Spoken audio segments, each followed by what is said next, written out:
दिसंबर की सर्द रात, कोहरा भी काफ़ी था। ऐसे में सुधा को रात 8:30 की ट्रेन पकड़नी थी वापस घर जाने को।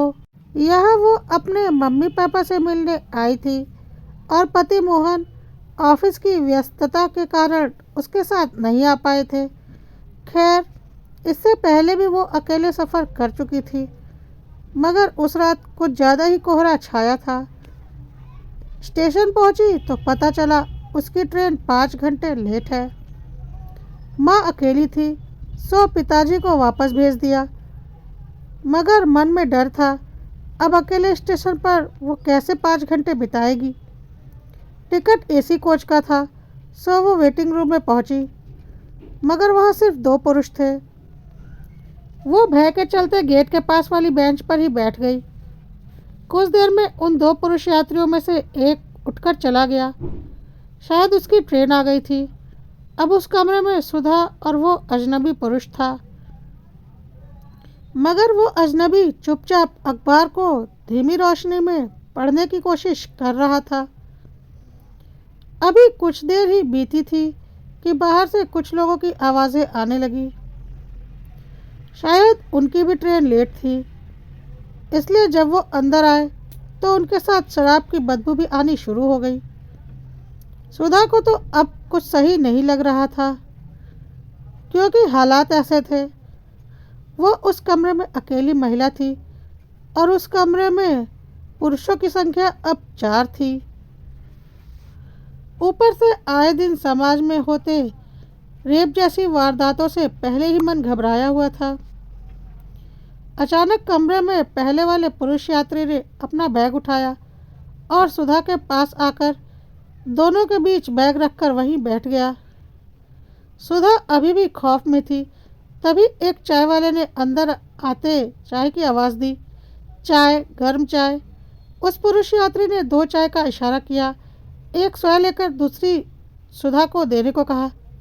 चाय वाले ने वैसा ही किया। इससे पहले सुधा चाय के पैसे देती, उस अजनबी ने चाय के पैसे दे दिए। समय बीता और ट्रेन की घोषणा हुई। उस अजनबी की ट्रेन आ गई थी। पहले तो वो उठा, फिर बोला, अरे क्या बात है, चलिए ना दीदी, अपनी ही ट्रेन की घोषणा हुई है। सुधा ने एकटक उसे देखा और फिर उन तीनों शराबियों को देखा। फिर चुपचाप उठी वो और बाहर चल दी। बाहर पहुंचकर उस अजनबी ने कहा, देखिए, मुझे नहीं पता ये आपकी ट्रेन है या नहीं बहन, पर मुझे उन शराबियों के बीच आपको अकेले बैठे छोड़ने का मन नहीं था, इसलिए वैसे ये मेरी ट्रेन तो है, अगर आपकी भी है तो आप अपने कोच की तरफ चले जाइए। सुधा ने कहा, जी, ये मेरी ट्रेन नहीं है, अभी कुछ वक्त और लगेगा, आप जाइए। उस अजनबी ने एक बार की कुछ सोचा, फिर कहा, बहन आप घबराइए नहीं, मैं अगली ट्रेन पकड़ लूँगा। मगर ऐसी स्थिति में जैसे हर भाई को करना चाहिए, मैं भी वही करूँगा। और उसने वो ट्रेन छोड़ दी। कुछ समय बाद सुधा की ट्रेन आई तो उस अजनबी ने सुधा को उसके कोच में बैठने में मदद की और बाहर खड़े होकर ट्रेन चलने का इंतज़ार करने लगा। जैसे जैसे ट्रेन चलने लगी वैसे वैसे वो अजनबी सुधा की नज़रों से दूर हो रहा था।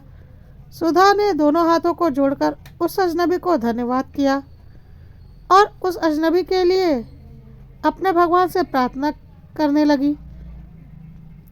शायद आज उसे समाज में होती वारदातों से जो भरोसा और विश्वास खो रहा था, आज वापस से उसे वही भरोसा और वही विश्वास महसूस हो रहा था। दोस्तों, सचमुच 5 उंगलियां बराबर नहीं होती।